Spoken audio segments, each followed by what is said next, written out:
everyone. Today we're going to present a comparison of two assignments for our client Noah Watson. The members who will be presenting this analysis include myself, Antara Burns, Danae Cruz, Amber Dorschel, Alma Ricart, and Fadia Salman. Before we dive into the analysis or the assessment comparison, I'm going to first share an overview of Noah Watson.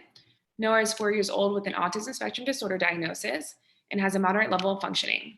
Some concerns that were reported to us included difficulties with language and communication. He engages in some hand flapping as well as other behavior challenges, has difficulties keeping up with hygiene, and also has difficulties with social skills with peers his age. He is not currently enrolled in any schools. Some of the challenging behaviors he engages in include crying, swiping off items off of the tables or counters. This behavior typically occurs when he is having a hard time expressing his wants and needs. So to start, the ABLES assessment is for children typically birth to 12 years old. As for the skill range, ABLES targets skills that typically developed children would have by kindergarten. It consists of 544 skills that come from 25 different skill areas. However, ABLES does not assess coping skills, peer relation, challenging behaviors, and some self-help skills. This is mostly a direct measurement type. The ABLES tracking sheet typically takes about 3 to 10 hours to administer.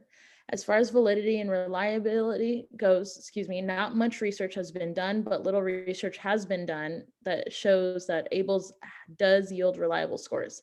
The usefulness in determining intervention is pretty high, as ABLES consists of two main sections, the protocol section and the guide section. The protocol section consists of the assessment portion and the 25 different skill areas, whereas the guide section helps develop individualized educational plans and what needs to be targeted.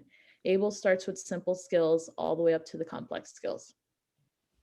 So PEAK assesses children from birth to 16 years old and has 184 items that focuses on language and cognition ranging in difficulty levels. PEAK has a direct form of measurement and performance matrix that takes less than 2 hours to complete.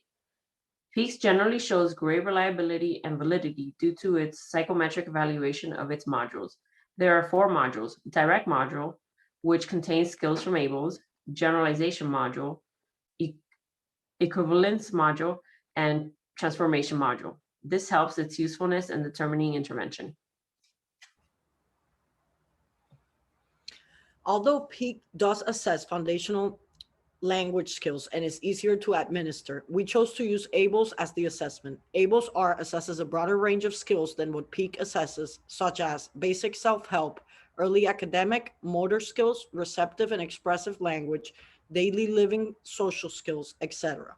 The biggest con on the ABLES-R is the time length it takes to administer. Since Noah demonstrates deficits across multiple areas, ABLES-R is the better choice.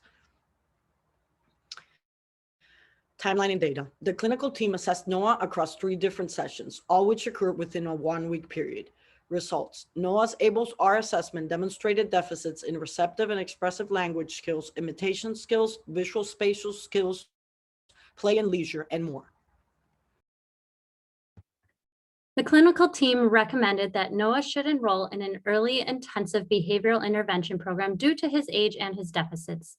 The recommendation for beginning programming would include, but is not limited to, visual spatial skills, play and leisure, imitation, receptive and expressive language, group skills, daily living and self-help skills, and a reduction of problem behaviors. The team also recommends that you should re-administer the ABLES-R within 6 to 12 months to reassess Noah's needs and continuation of services and recommendations.